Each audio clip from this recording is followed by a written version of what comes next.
लाहौर दा इक्को ही पावा। आप क्या कह रहे थे? बोलो लाहौर दा पावा। छोटा सा बच्चा। सारे कर कहणगे। शायद कुछ कहना हो उसने, सुन लेते हैं क्या क्या बात। ਤੁਹਾਡੇ ਮੁੰਡੇ ਮਿਲਣ ਆਇਆ ਸੀ और मुंडे मिलन लिया मेरा पुत्र है, पूरी दुनिया देखेगी जी है, ते थोड़ा अकल तो गल करया करो।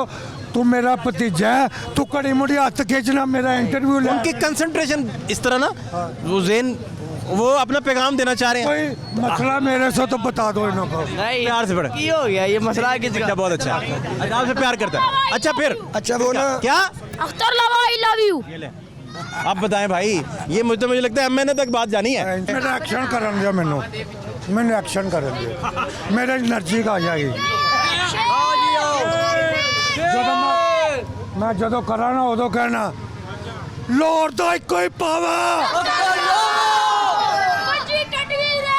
मैं चौकस हो गया, मैं कि ये रिवर्स आया तो कल भी एंकर बेहोश किया आपने। आपका क्या नाम है? आपका क्या नाम है? ये छोटा पाव है, ये हर रोज ना देखती है आपको ना। बाकी जो है ना ये हमारे बड़े मोहतरम नाम क्या है? इसका नाम अमल है। अमल, अमल, अमल कैसी हैं आप? कैसी हो अमल? रोना नहीं कर उनको छोटा अमल का दरोगे ने कहा मस्जिद च बह के पैसे ले ला, असी तेने ना तू सानू तंग ना गाला ना कढ़िया कर।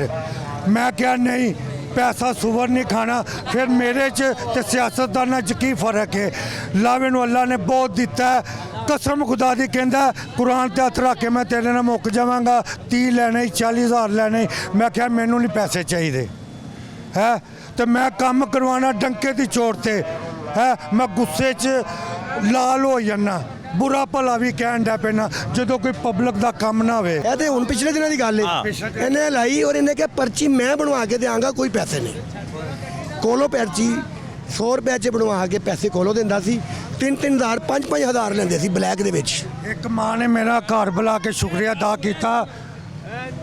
तुसी हाँ, हाँ। बोलो या असी बोलो? नहीं करने दे, करने दे, अच्छा। करने दे। अच्छा ਉਹ ਕੀ ਹੋਇਆ ਕਿ ਮੈਨੂੰ ਮੈਂ ਲੰਘਿਆ ਤੇ ਕਹਿੰਦੀ ਹੈ ਪੁੱਤਰ ਅਖਤਰ ਲਾਵੇ ਮੈਨੂੰ ਇੱਕ ਪਰਚੀ ਬਣਾ ਦੇ ਮੇਰੇ ਪੋਤਰੇ ਦੀ। ਮੈਂ ਗਿਆ ਫੜੇ, ਇੱਥੇ ਸੀ ਯੂਨੀਅਨ ਕੌਂਸਲ ਦਾ ਦਫ਼ਤਰ। ਮੈਂ ਗਿਆ, ਸੈਕਟਰੀ ਮੇਰੇ ਤੋਂ ਡਰਦੇ ਸਨ, ਪੈਸੇ ਨਹੀਂ ਮੰਗਦੇ थे। अच्छा ਮੰਗਦੇ ਨਹੀਂ ਸੀ, ਮੈਂ ਜਾ ਕੇ ਉਹਨੂੰ ਪਰਚੀ ਨਾਂ ਨੂੰ ਦਿੱਤਾ, ਸਾਰਾ ਕੁਝ ਹੈ ਉਹਨੇ ਮੈਨੂੰ ਬਣਾ ਕੇ ਦਿੱਤੀ। ਮੈਂ ਜਾ ਕੇ ਉਹਨੂੰ ਪਰਚੀ ਫੜਾਈ ਹੈ। ਅਬਦੁੱਲਾ ਅੱਡੇ ਦੇ ਨਾਲ ਘਰ ਸੀ।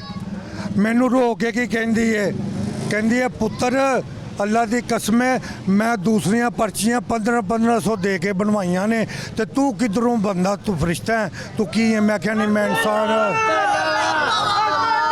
ਲਾਹੌਰ ਦਾ ਪਾਵਾ, ਲਾਹੌਰ ਦਾ ਪਾਵਾ ਕਈ ਮੰਜੀ ਰਹਿ ਗਿਆ ਪਾਵਾ।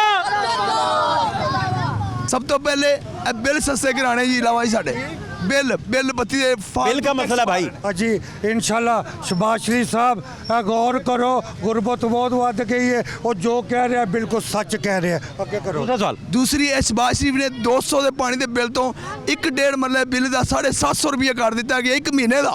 ਇਹ ਜ਼ਿਆਦਤੀ ਨਹੀਂ, अच्छा ਇਹ ਜ਼ਿਆਦਤੀ ਹੈ। ਇਹਦਾ ਕੁਝ ਕੰਮ ਕੀ ਹੈ?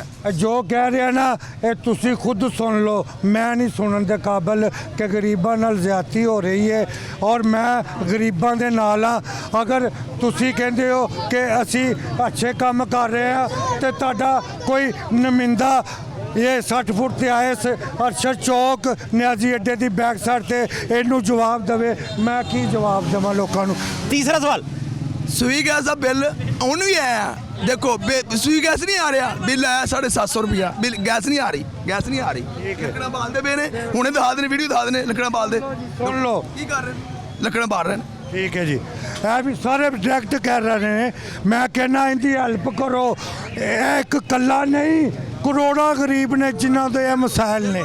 चौथा सवाल, ਚੌਥਾ ਸਵਾਲ ਇਹ ਹੀ ਹੈ ਕਿ ਸਾਨੂੰ ਆਟਾ ਮਿਲਦਾ ਹੈ ਸ਼ਨਾਖਤੀ ਕਾਰਡ ਤੇ। ਇਹ ਕਿਹੜਾ ਕਾਨੂੰਨ ਹੈ? ਇਹ ਕਿਹੜਾ ਕਾਨੂੰਨ ਹੈ? ਸ਼ਨਾਖਤੀ ਕਾਰਡ ਲਿਓ, ਆਟਾ ਲੈ ਲਓ, ਨਹੀਂਗਾ ਚਲ ਜਾਓ ਲੈਣ ਲੱਗੇ। ਉਹਦਾ ਜਵਾਬ ਮੈਂ ਦੇਣਾ ਵਾ। ਮੈਂ ਖੁਦ ਟਰੱਕ ਮੰਗਾਇਆ ਆਟੇ ਦਾ ਹੈ। ਇੱਥੇ ਕੀ ਕਰਦੇ ਨੇ ਓਏ, ਇੱਥੇ ਖੁਦ ਦੁਕਾਨਦਾਰ ਕੀ ਕਰਦੇ ਨੇ, ਪਿਕਅਪ ਸਾਈਡ ਤੇ ਖੜੀ ਕਰ ਦਿੰਦੇ ਨੇ। ਅੱਛਾ ਮੈਂ ਤੈਨੂੰ ਜਵਾਬ ਦੇ ਰਿਹਾ, ਤੂੰ ਨਾ ਬੋਲ। सवाल कर लिया आपने, उन्हें जवाब देने दें। मैं खुद ट्रक उत्ते खड़ा होया ਇੱਕ ਦੁਕਾਨਦਾਰ ਆਏਗਾ ਉਹਨੇ 5 ਬੱਚੇ ਲੈ ਨੇ ਐਵੇਂ ਹੀ ਇੱਥੋਂ ਫੜ ਲੈ ਇੱਕ ਨੂੰ ਪੈਸੇ ਦੇਗਾ ਉਹ ਆਟਾ ਲਾਈਏਗਾ ਇੱਕ ਤੋੜਾ ਉਹ ਜਾ ਕੇ ਗੱਡੀ 'ਚ ਰੱਖ ਦੇਗਾ। ਇਸੇ ਲਈ ਕਿਹਾ ਜਿਹੜਾ ਸ਼ਨਾਖਤੀ ਕਾਰਡ ਵਹਾਏਗਾ ਆਟਾ ਹੀ ਉਹਨੂੰ ਮਿਲੇਗਾ।